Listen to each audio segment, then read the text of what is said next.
Hi there and welcome to the 10th workout of the 30 days of 30-minute rows. Now don't worry, I know this is day 10. If you've not done the first 9, it's not a problem. You can keep on going from now. You can just do a few. It's entirely up to you.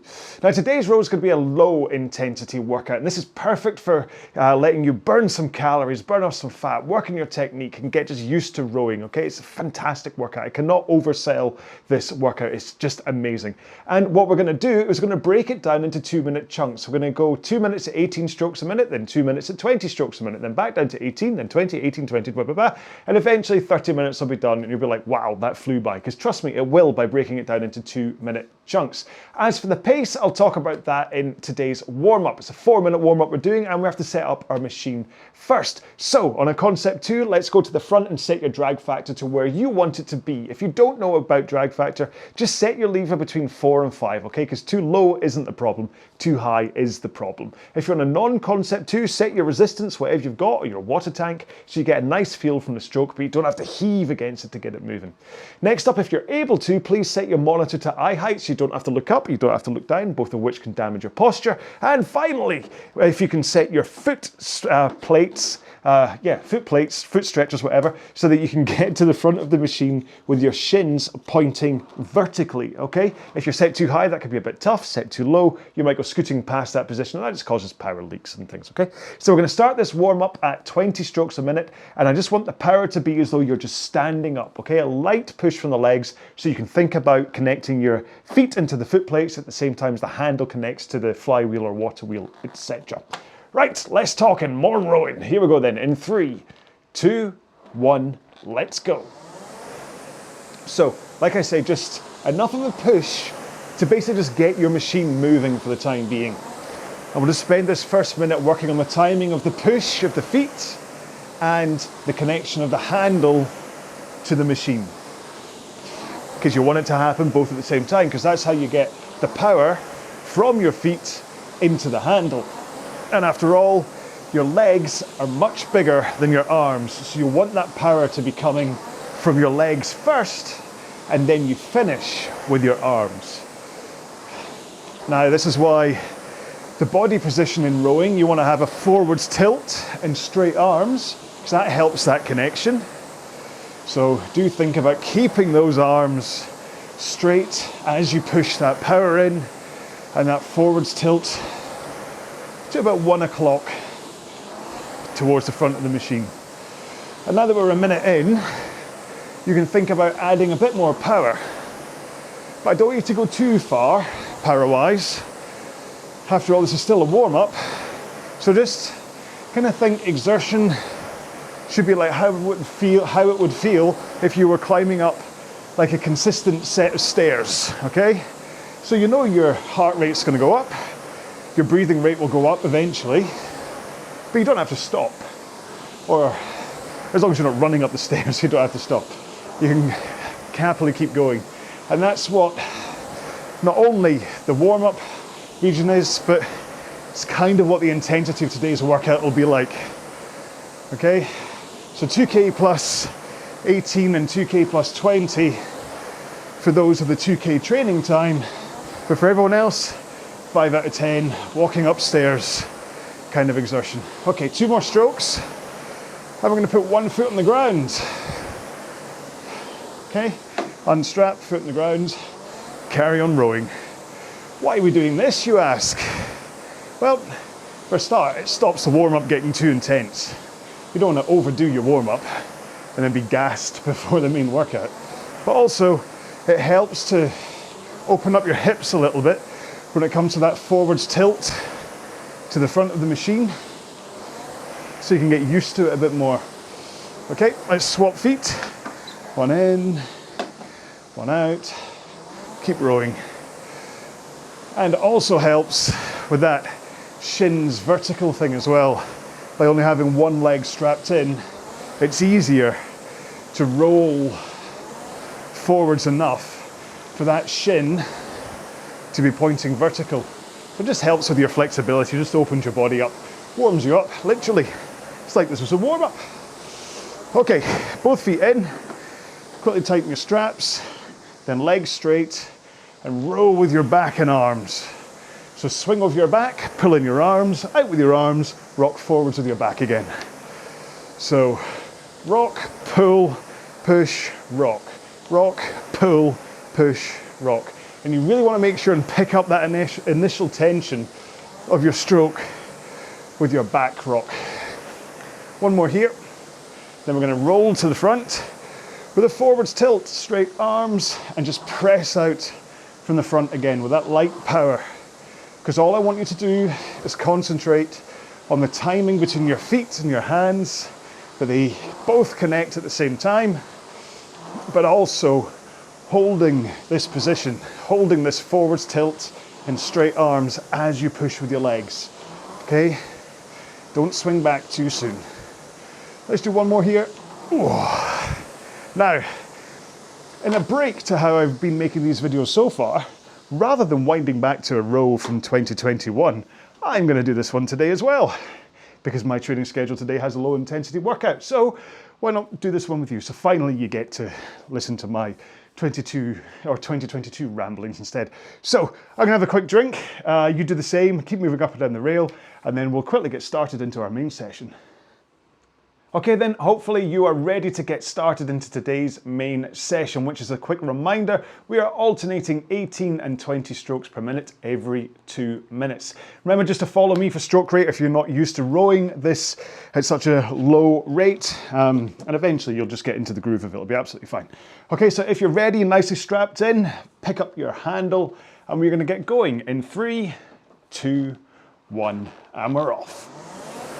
So, 18 strokes per minute to start, which can feel a little bit awkward at first if you haven't before. So don't worry about it if you're just like, oh, what's going on? Like I say, you can either follow me on the video, just try and follow my rhythm of drive to recovery, or if you're listening to this on the podcast, just listen to the whoosh of my flywheel and you'll know when I'm taking a stroke. That's if I shut up long enough for you to be able to hear it, of course. But no matter what stroke rate you're rowing at, it really is just about rhythm. Once you get into that nice rhythm of drive and recover with like a 2-to-1 ratio of the drive is twice as fast as the recovery, then it all kind of starts to fall into place, and hopefully you can just kind of switch off, not need to concentrate quite as strongly, intensely, whatever. But it is, like I say, it's rhythm. So it's about making sure you're fluid. Okay, there's never a point where I'm stopped.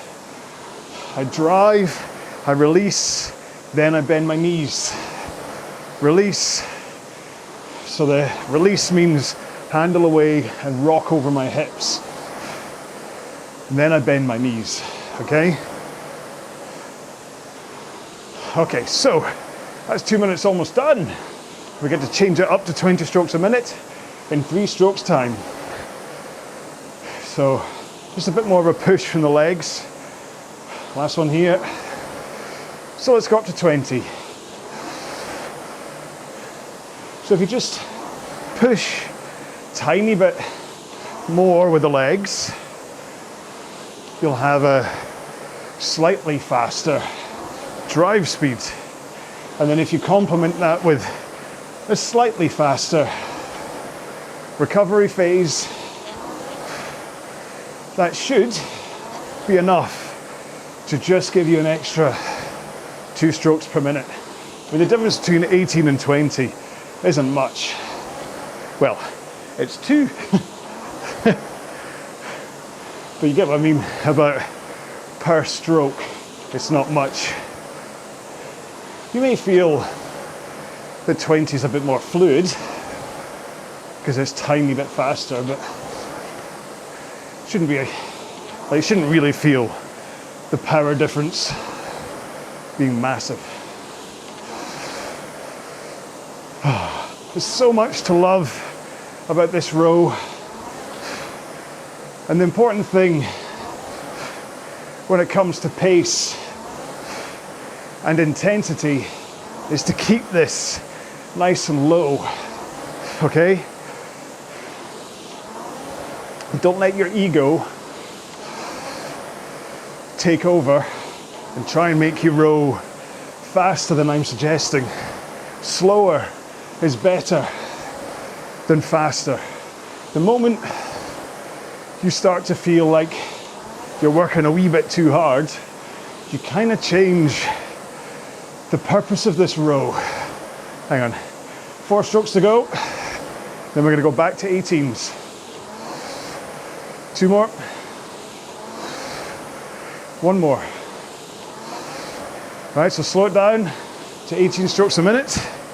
And what you'll probably find is that your pace will drop by about 2 seconds as you go from the 20s down to the 18s. And that's okay, that's the point.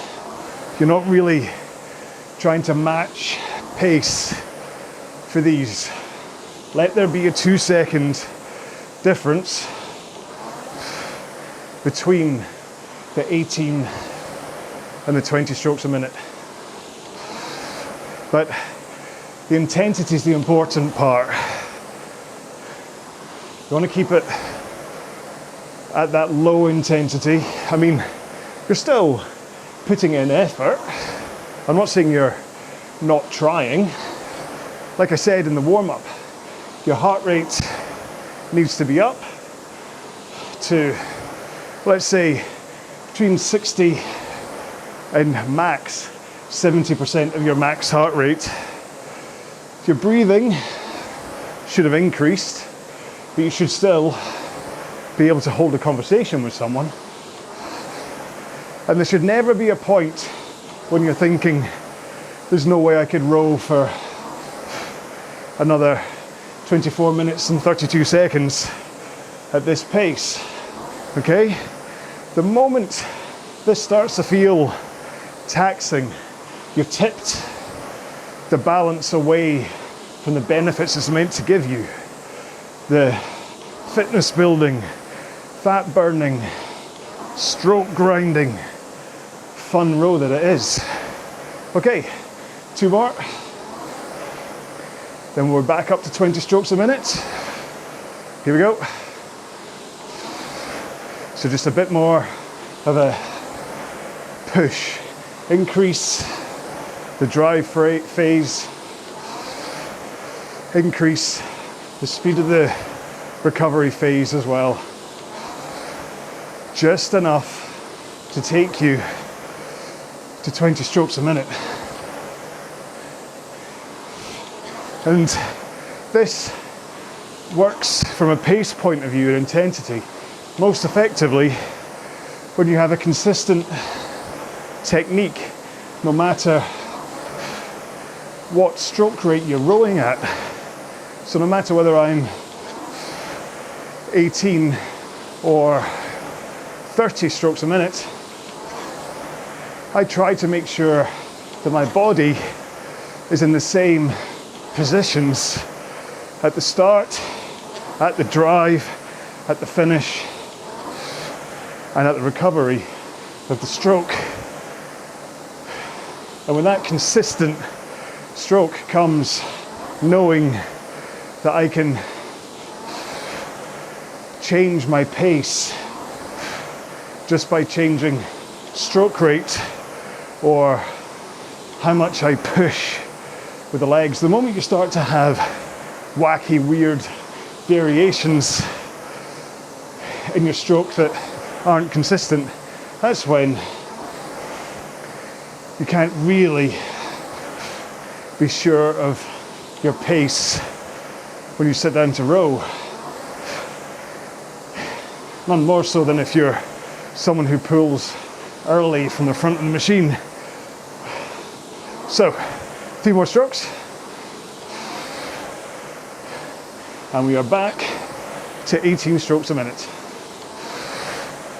Whew. So just remember, forwards, tilt, straight arms, as you roll in to the front of the machine. And then only come in as far as shins vertical. So if your seat is banging off your heels, you're sliding too far. And then hold that position as you push your legs into the machine. Let that force from your legs just transfer into the handle as you hang off the handle. And that will give you consistent power into the stroke.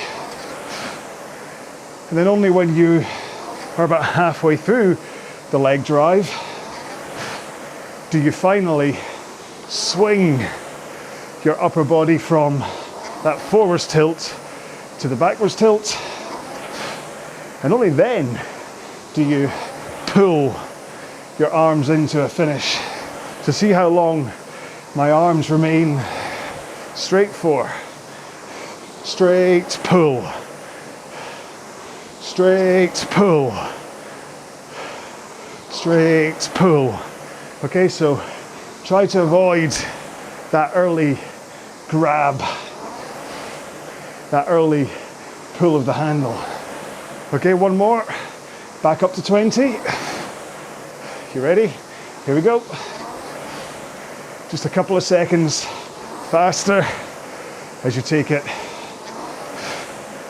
a couple of strokes per minute higher. Now, that's 10 minutes gone already. Told you this row absolutely whizzes by. Just by looking at the clock in terms of 2-minute chunks, rather than thinking of it as a full half-hour row, it just goes by so much quicker. Hopefully, of course, my scintillating chat, keeping you company on the machine, is also helping. I don't know, if you look at yesterday's row where I'd obviously put something special in my food and I just go off on one, start talking random nonsense, it feels like it's been a very straight start to this row. Not had any weird diversion. That'd be the magic of sausage pasta. But could also be the endorphin rush of being 10 days straight into this series. I mean, it's important that you take a rest day if you need it, but the programming of this series should be that you can go through all 30. One more here, and down to 18s again as we hit 18 minutes to go. Because yeah, if you look at how these rows are programmed, you'll hopefully have spotted, and in fact I've already said it once before, that there's always a low intensity row following one of the higher intensities. So if it's mid, like yesterday, then the next day is low. And then if it's low, then the next day is going to be either a mid or a top. And so how it's all spread out is geared so that these low intensity rows give you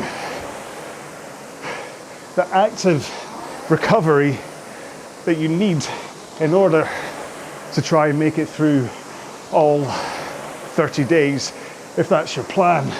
Remember, it doesn't have to be your plan. And in fact, even if it is your plan, if you get so many days in and you feel that your energy tank has just been drained, and take the rest day. There's no pot of gold at the end of 30 days straight.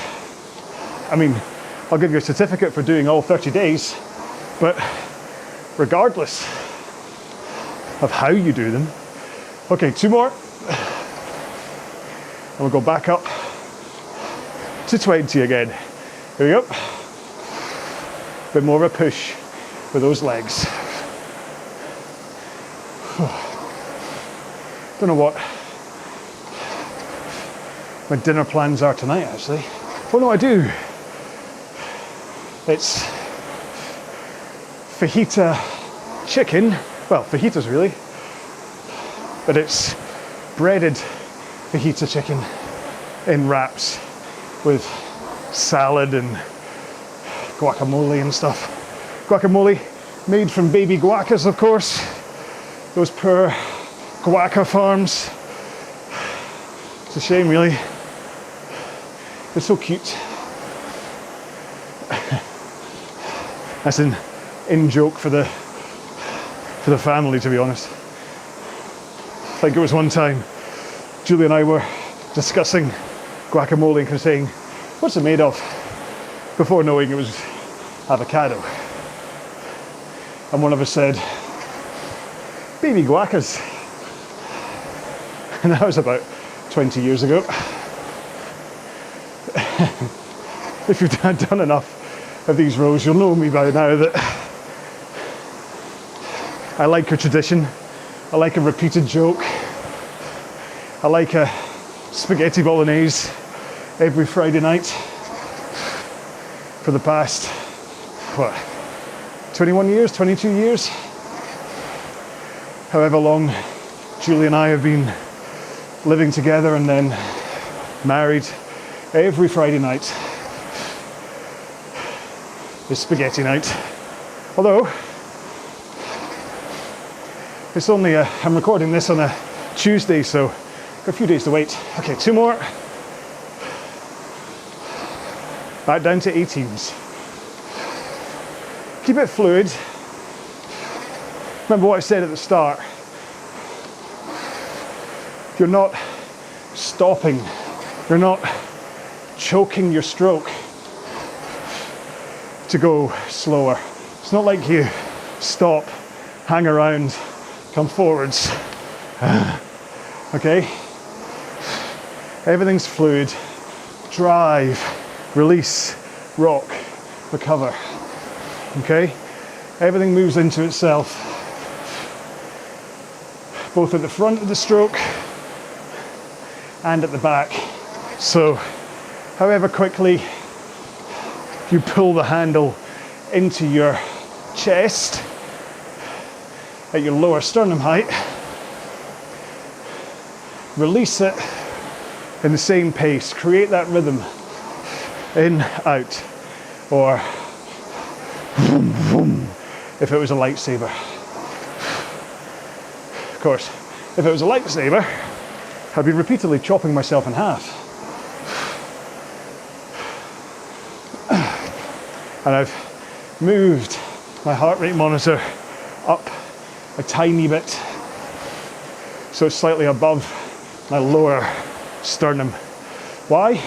Well, because I got one of those MyZone straps, and by heck they're expensive. So I don't want to risk breaking this one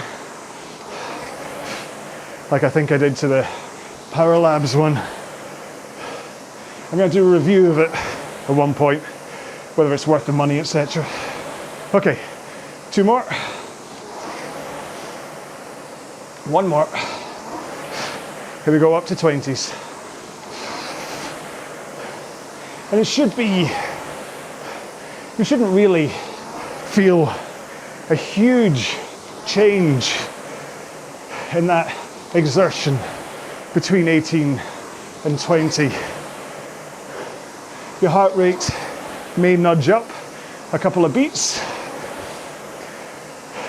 because obviously you're rowing a little bit faster, but if you think that these 18 strokes a minute sections are like 5 out of 10, then these 20s should only really be kind of knocking on the door of 6 out of 10. Like I say, you should still be able to have a conversation. Sure, you might need to let the person you're with talk every now and then so you can catch your breath, but you shouldn't be kind of spitting out one word at a time. If you are, then you're closer to a mid or even top intensity row, depending on how tough you're finding it. But it's like, I'm rowing at 2k plus 18 and 2k plus 20 right now, which is my paces for the 2-stroke rates. And have I shut up yet? No. Are you willing me to? Probably. 2 more. 1 more. And let's get back to 18 with 10 minutes to go. So I'm purposefully throwing out little nuggets of technique in today's row, rather than just going through the entire thing from start to finish and kind of overloading you with information. I used to have a great squash coach, Martin Woods, tiny little man, but very good. And he said to me how you should never give people more than 3 pieces of new information at a time, because just won't take it in. It's too much. And especially if I'm giving you tips on how to move your body, things to think about, like arms straight, forwards tilt, push with your legs. It can be even harder to actually translate that to your body. So that's why today I'm just metering it out in bits. So don't worry if I talk about something and you're like, hang on, I'm almost 22 minutes in and clearly I've been doing it wrong. As long as you start to address and try to improve, that's all that matters. Okay, 2 more. 1 more. Here we go, up to 20 again. Only got 4 more chunks left to do. This is under 8 minutes. Because really, I mean, when I'm not talking about my dinner plans or my love of Van Halen, Deadmau5 and my family, not in that order. Flip it the other way around. No, Van Halen comes 2, then Deadmau5. If I'm not talking about that, I'm talking technique or dinner plans. Oh, who messaged me? The bassist for my band. I'll read that later. But the reason I talk technique, well, it's kind of twofold. First one is just to help you be more efficient, faster, able to use all your muscles So you burn more calories, more fat. So if weight loss through a calorie deficit is your goal, rowing can be a huge part of that, as long as you're doing it right. So you want to use all available muscles, which is why you hang off the front and push your legs in first, and then swing and pull. That uses legs, back, arms. Whereas if you don't push your legs or you don't swing your back, all you're using is your arms. Okay, 2 more. 1 more. Okay, down to 18s. But the other thing is injury prevention. If you've got really jerky, wrenching style of stroke, the likelihood of you kind of twanging a shoulder muscle, getting golfer's elbow, doing what I did when I started and tearing a intercostal in your rib cage, all those things can happen if you have a weird stroke, or if your body isn't strong enough to withstand the new forces that you're asking it to do. That's why you don't set the drag factor on your machine too high, is because there's a really strong tendency to pull and heave against that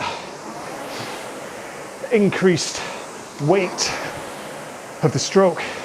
So what you want to find is the perfect drag factor that lets you push your feet in with power,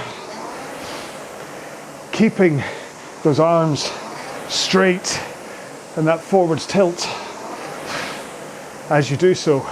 The moment you have to fight against it, it's set too high. 2 more. 1 more. Okay, up to 20. It's the last of the 20s.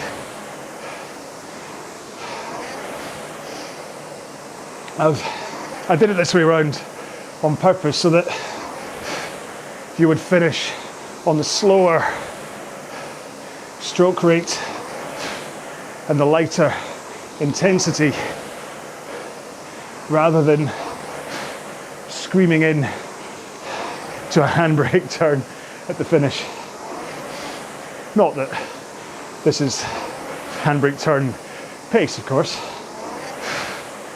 So the last thing to say technique-wise, even though there's more I can talk about, but with just over 3 minutes to go, if you are starting to fatigue and that exertion intensity is just rising beyond your control, that's okay at this stage.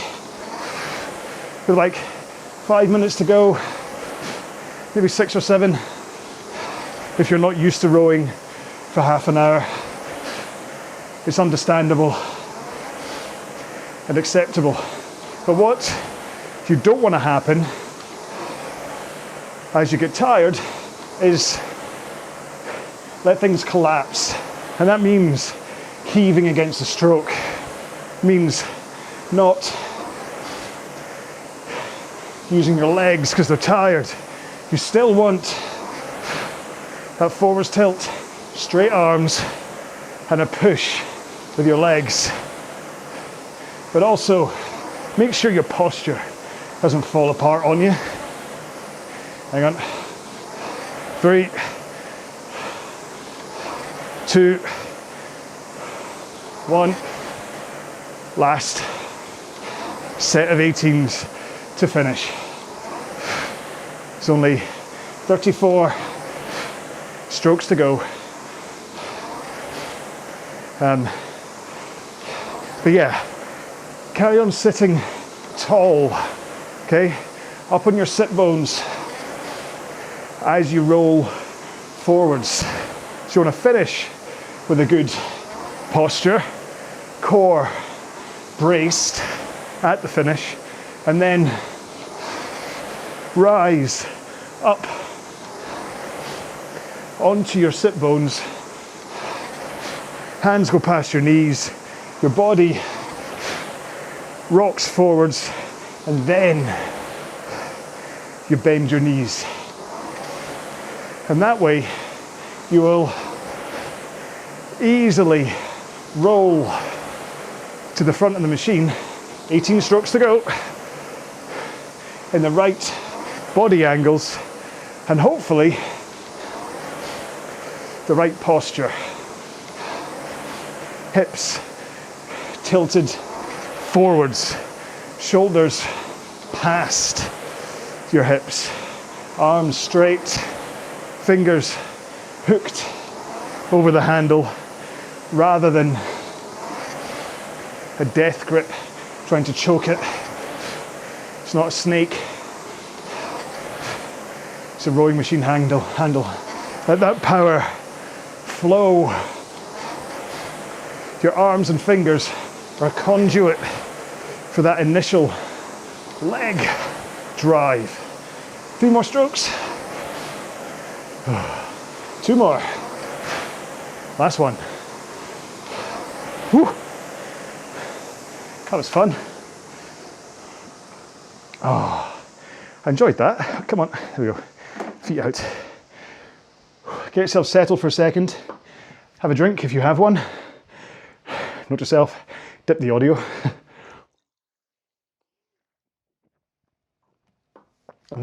Yum.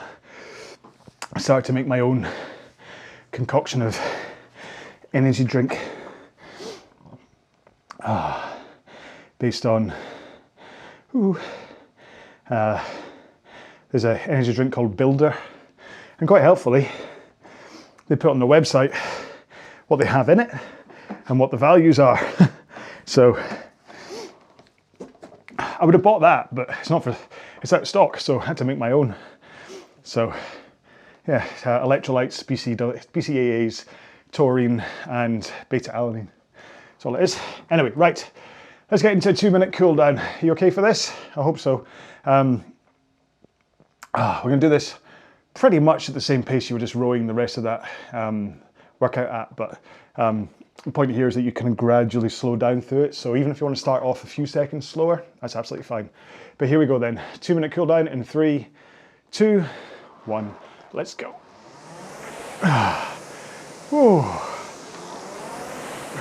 So just let this be a way for your body and your brain to just disconnect from the exertion of what you just did.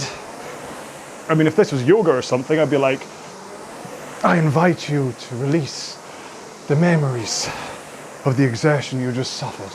Suffered? No. Can't say suffer. Experience the exertion you just experienced. See, I'd make a terrible yoga teacher. I'll leave it to Adrienne and her dog.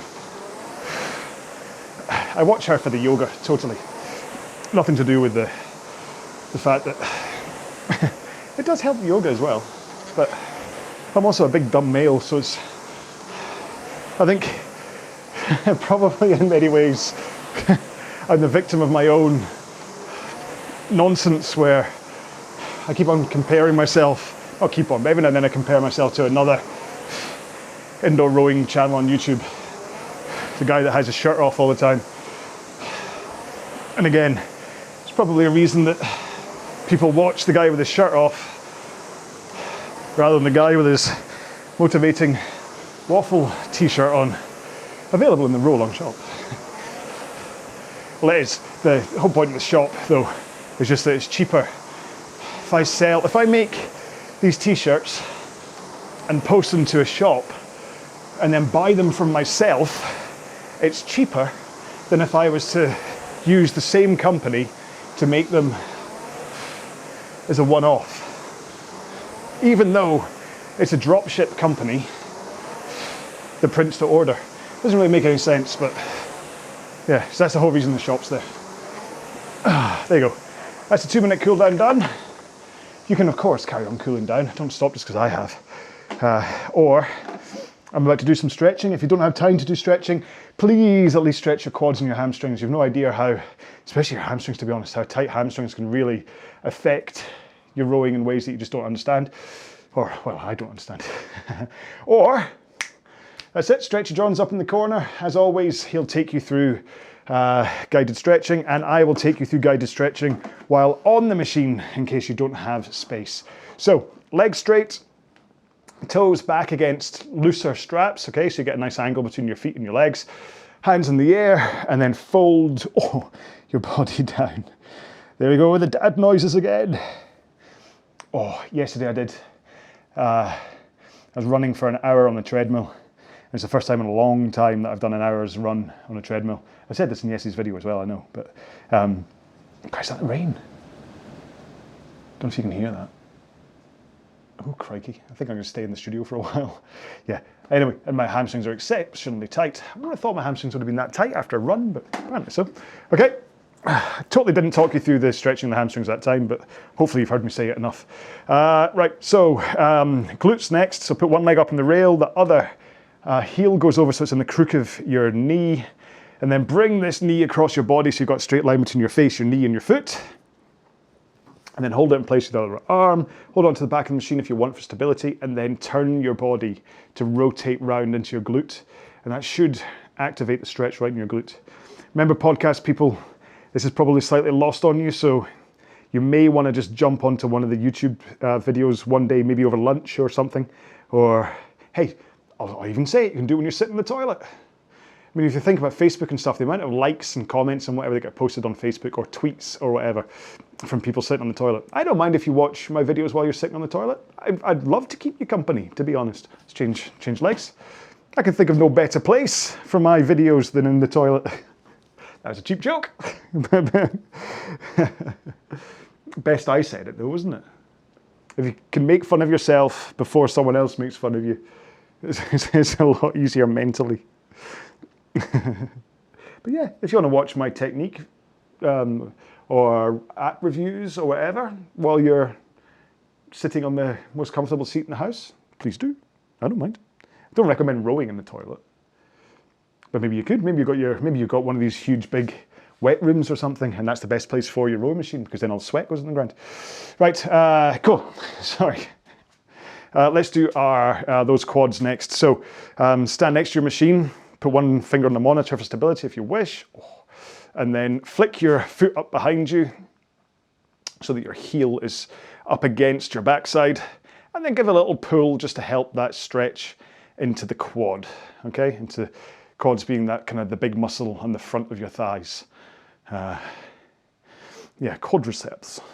Quadricep blablabbis. That's like Joey from Friends speaking French, isn't it? Blah, blah, blah, blah, blah, blah, blah, blah. It's amazing. My kids, right, it's changed legs. You can tell that I'm kind of losing the plot for stretching there. My kids are still just obsessed with Friends. I mean, every day. It's like if Holly has like a spare 20 minutes or something, she'll be like, can I watch Friends? And they still watch it over and over and over again. They just love it. And I mean, it's a great series. I mean, apart from, there was one weird series when Ross went mad, but it's a great program. And to be honest, again, being a big dumb male, I quite enjoy watching Jennifer Aniston, but it's just so strange how it still strikes a chord. Right, let's do hip flexors next. So one knee on the ground with your foot up on its toes behind. Your other foot is in front of you on the ground with your knee above it. So you've got 90-degree angles on both sides. And then with the knee that's on the ground, take that hip and push it forwards. Keep a good posture. See how, a good posture, but just push that hip forwards. And you should feel you get a nice stretch down into that hip flexor. One thing I'll notice, this last thing I'll say about Friends, is just how obsessed, like completely obsessed they were about coitus, let's call it, as Sheldon would say from Big Bang Theory. Every episode, they're just constantly like dogs on heat, constantly want to find someone to get into bed with. And so when you got 12 and 10-year-old kids, you're trying to explain what's going on. I mean, does that make me a bad dad for letting them watch it? Changing legs, whee! So same thing again, just push that hip forward. But to be honest, once they get to 12 and 10, I know they hear worse at school, so crikey, they can teach me language nowadays that, yeah. Ooh. Do you hear that? It's time for me to drink water. That's my thing. So in fact, actually, can I grab my thing? Oh, it's tasty. Sorry, I have to remember and mute that one now as well. Oh, that's a problem having drinks mid video record, is I have to remember to dip the audio because nobody wants to hear me having a big glug of a sports drink. If you want, I'll post what I use to make it. I'll give you links to the bulk that I use right now, but yeah, it's tasty. So what we'll do next, forearms. Hands in front of your face, push down in front of you. Ooh, so that your fingers and wrists are at right angles. That, ooh, is because my forearms are a little bit, I'm trying to see, this is my mental, oh, I know why. I was doing farmer carries last night as part of my high rocks training. So it was, what did I do? 500 meters farmer carries with 2 24-kilogram kettlebells. So that's probably why my forearms are feeling a little bit tender today. Because in the high rocks thing, one of the things, if you don't know about a high rocks, in fact, let's move on to shoulders. So hands straight in front of you, bring your arm across your body, then hook your other arm across it to hold it in place and just create a nice little stretch into your shoulder. Yeah, so if you haven't heard me talk about this before, this is the reason I'm wearing shoes nowadays when I'm rowing, in fact, is I'm training for something called high rocks, which is basically 8 1-kilometer runs. In between each of them are functional exercises like rowing, ski erg, sled push, sled pull, farmer carries, which I talked about, lunges, wall balls, and burpee broad jumps. Yeah, change arms.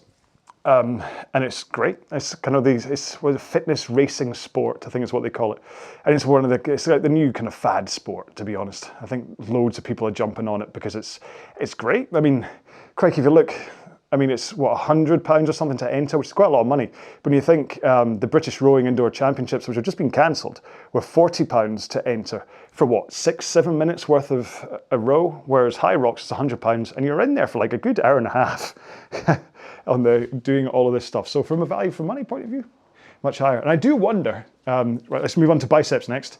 Hands behind you, as though you're flying, rotate those thumbs outwards. And then that should give you a nice stretch into your bicep. Yeah, I do wonder whether actually the big bubble explosion of indoor rowing of like the past couple of years that obviously popped with COVID, I do wonder whether quite a few of those people who would have entered like a rowing competition have discovered things like high rocks in the meantime, and are now entering something like that. Because like the London one has gone from what, 700 last year to 7,000 this year or something like that. It's like this growth has been exponential. It's been incredible. Triceps next, hands up in the air, whee, down your back, and then touch your spine, and then hold, kind of push that tricep back a little bit more with your other arm. So yeah.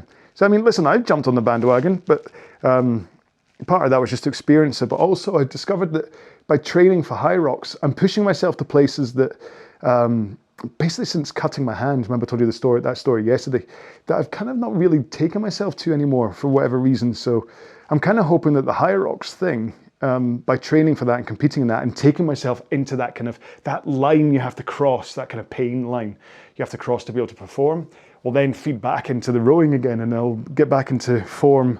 Let's change arms, sorry. Back into form for rowing, probably by the time I hit the next age bracket, hopefully. Yeah, so plus it's just, you know what, it's exciting. Sometimes just to change something different is really exciting. And because there's a whole bunch of different things, because it's the ski erg, the row, the farmer's carry and whatever, from a functional movement and from health and all that stuff, I think it's probably quite good to have moved and to do something else, something a bit more varied, than just sitting on a rowing machine like I have. So, especially with the various niggles I have with this strange muscle up here and whatever. So there you go. Right, I'm done with the stretching. Sorry, I'm ranting about other things. So there you go. It was nice to properly row along in 2022 for this 30-minute series. I'll hopefully pop up again and do a couple more before the end of this 30 days of 30-minute row run. But it does, like I said, because I've recorded them once already, it makes sense to just post them again with just like the new tops and tail things. So let me know let me know if you enjoyed this one. Like I say, this one, because it's 2 minutes on, 2 minutes between the two stroke race, it just goes woof and flies by. So hopefully it did for you too. So let me know if it did.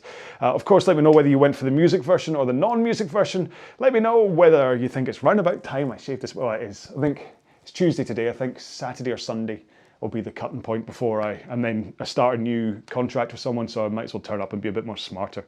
Could shave it off and look like Wolverine in the meantime though. I didn't do Wolverine for Halloween this year, so I could do it now.